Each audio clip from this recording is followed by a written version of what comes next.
Hello আসসালামু আলাইকুম। কেমন আছেন সবাই? Welcome to Mongolia. বিখ্যাত ব্যক্তি চেঙ্গিস খানের দেশ মঙ্গোলিয়া।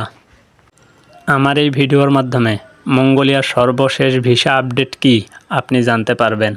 বাংলাদেশের চেয়ে প্রায় 10 গুণ বড় এই দেশটি, কিন্তু এখানে জনসংখ্যা মাত্র 34 লাখ।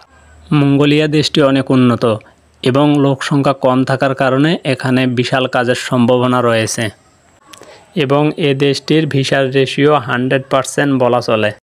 এজন্য মঙ্গোলিয়ায় কাজের চাহিদা বেশি থাকার কারণে তারা দক্ষ অদক্ষ বিভিন্ন ক্যাটাগরিতে লোক নিচ্ছে। বিশেষ করে নির্মাণ খাতে বা কনস্ট্রাকশন কাজে এদের চাহিদা অনেক বেশি। এছাড়াও painter, electrician, plumber, welder, factory worker সহ ইনডোর ক্লিনারে প্রচুর পরিমাণে লোক নিচ্ছে। এছাড়াও আরেকটি গুরুত্বপূর্ণ বিষয় আছে ভাই, যেটা শুনলে আপনি চমকে যাবেন।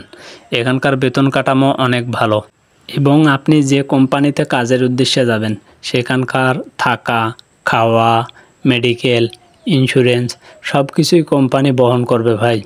আপনারা ভেবে দেখেন, এই রকম সুযোগ সুবিধে এশিয়ার অন্য কোনো দেশে আর পাওয়া যায় না। সেক্ষেত্রে মঙ্গোলিয়ায় বেস্ট। বর্তমানে মিডিয়ার যুগ ভাই। আপনারা মঙ্গোলিয়া সম্পর্কে ইউটিউব, ফেসবুক, গুগল বিভিন্ন জায়গায় সার্চ করে দেখবেন, মঙ্গোলিয়া সম্পর্কে কোনো নেগেটিভ তথ্য পাবেন না।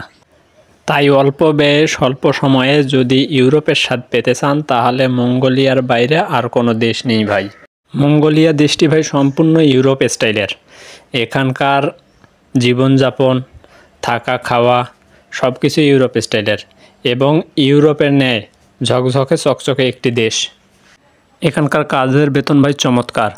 এখানে আপনার সর্বনিম্ন বেতন হচ্ছে $500 এবং আপনি যদি একজন দক্ষ কর্মী হন বা আপনার অভিজ্ঞতা বেড়ে যায় তাহলে আপনি এখানে $800 থেকে $1000 পর্যন্ত বেতন পেতে পারেন। এ বিষয়ে কোনো সন্দেহ নেই ভাই। আরেকটা কথা, আমি কোনো এজেন্সির লোকও না কিংবা দালালও না, আমিও আপনাদের মতন সাধারণ। এজন্য টাকা আপনার, চিন্তা আপনার। তাই সঠিক চিন্তা ভাবনা করে আপনারা ভালো কোনো এজেন্সিতে যদি ফাইল জমা দেন তাহলে হয়তোবা খুব অল্প সময়ের মধ্যেই ভিসাটি পেয়ে যাবেন এবং দ্বিতীয় ইউরোপের দেশ মঙ্গোলিয়ায় খুব অল্প সময়ের মধ্যে পৌঁছে যাবেন। আর আমার ভিডিও ভালো লাগলে চ্যানেলটি সাবস্ক্রাইব করবেন। আল্লাহ হাফেজ।